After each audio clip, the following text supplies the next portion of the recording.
Assalamualaikum warahmatullahi wabarakatuh. Hai semuanya, perkenalkan nama saya Adinda Naya Ramadanti dengan NIM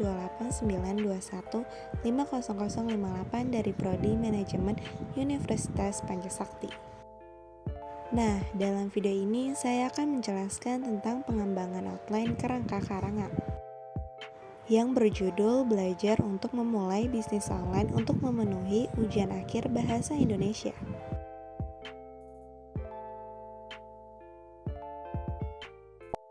Pokok pembahasan yang saya akan jelaskan yang pertama ada tema, latar belakang, penggunaan media edukasi, tujuan dan manfaat.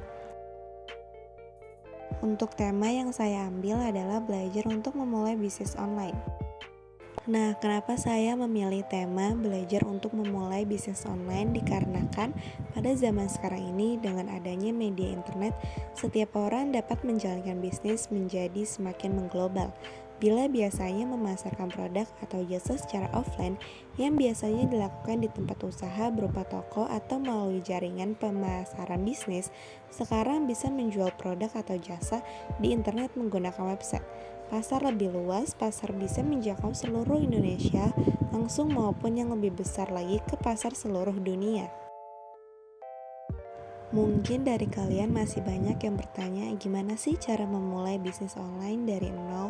Sebenarnya ada banyak informasi dan pengetahuan di internet yang bisa kamu pelajari secara gratis. Misalnya kalian bisa belajar dari media sosial seperti Facebook, Instagram, TikTok, YouTube, atau bahkan aplikasi yang bisa kalian download secara gratis namun tetap akan menambah ilmu kalian untuk belajar bisnis online. Nah, contohnya sebuah aplikasi edukasi kunci milik PT Telekomunikasi Seluler atau Telkomsel yang menyediakan berbagai konten video edukasi untuk masyarakat Indonesia, utamanya yang berkaitan dengan industri kreatif dan bisnis. Melalui aplikasi kunci, kalian bisa belajar bisnis secara gratis dan pelaku bisnis Indonesia loh. Nah, di sini saya membuat dua tujuan. Yang pertama, tujuan karya ilmiah ini adalah untuk mengetahui cara belajar untuk memulai bisnis online dengan mudah dan praktis. Jadi kalian bisa tahu cara-caranya dan tips and triknya. Lalu yang kedua ada tujuan bisnis online. Yang pertama mendapatkan penghasilan. Saat awal memulainya mungkin hanya berniat menjadikan bisnis online sebagai sampingan. Tapi jika kita mau mengembangkan usaha kita untuk lebih banyak variasi produk atau barang, maka ketika mulai menikmati hasilnya yang melimpah, kita akan beralih menjadikannya sebagai pekerjaan utama. Yang kedua, membangun komunitas. Adanya perkumpulan atau komunitas produk kita sangat penting.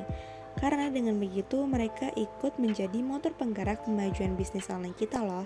Semakin besar komunitas online kita, otomatis semakin maju juga bisnis kita. Yang ketiga, berkomunikasi. Kita harus mampu memastikan tampilan dan isi web kita dapat dimengerti dengan baik oleh customer. Begitu juga cara berkomunikasinya. Selanjutnya, manfaat. Ada beberapa manfaat menjalankan bisnis online di era digital seperti sekarang. Yang pertama, modal yang relatif rendah. Kebanyakan orang tidak yakin untuk membangun bisnis sendiri karena membutuhkan modal yang sangat besar. Tapi tentunya hal ini berbeda dengan menjalankan bisnis online, karena modalnya cenderung sangat rendah. Sekarang ini, kalian tidak perlu lagi membuka toko fisik kalian sendiri, mempersiapkan biaya promosi atau berbagai hal lainnya. Saat ini, seluruh hal tersebut bisa kalian lakukan secara online. Biayanya pun pasti sudah jauh lebih rendah dan lebih mudah untuk diperoleh daripada menjalankan bisnis offline. Prosesnya juga tergolong lebih cepat untuk membuka bisnis online. Yang kedua, jangkauan bisnis lebih luas tanpa batas. Seperti yang sudah dijelaskan sebelumnya, informasi yang bisa diterima oleh konsumen yang cepat akan membuat tingkat jangkauan pun menjadi lebih luas tanpa batas. Tapi dengan menjalankan bisnis online, kegiatan transaksi ini bisa dilakukan kapan dan di mana saja. Kegiatan transaksi akan terus bisa dijalankan asal kedua belah pihak, yakni penjual dan pembeli mempunyai akses internet. Dengan begitu, kalian bisa menjual produk kalian ke berbagai daerah yang memang jauh dari domisili sampai ke luar negeri. Seluruh hal tersebut terjadi karena adanya kemajuan teknologi yang membangun kegiatan bisnis online. Yang ketiga, sistem pembayaran lebih praktis. Sistem pembayaran yang ada pada transaksi jual beli online pastinya akan jauh lebih praktis sebagai pembisnis. Kalian sudah tidak perlu lagi menyiapkan nota dan juga invoice fisik. Pembukuan yang dilakukan secara manual di setiap kegiatan transaksi juga tidak perlu lagi kalian lakukan. Saat ini, metode pembayaran bisnis online sudah semakin mudah karena dibantu dengan transfer antar bank. Selain itu, bila Anda menggunakan marketplace yang saat ini sudah banyak bertebaran, maka mereka bisa membantu kegiatan transaksi online jadi lebih mudah karena di dalamnya banyak disediakan metode pembayaran dengan sistem yang terintegrasi. Baik, segitu dulu mungkin yang bisa saya jelaskan. Mohon maaf apabila ada kesalahan kata, dan semoga video ini dapat bermanfaat. Wassalamualaikum warahmatullahi wabarakatuh.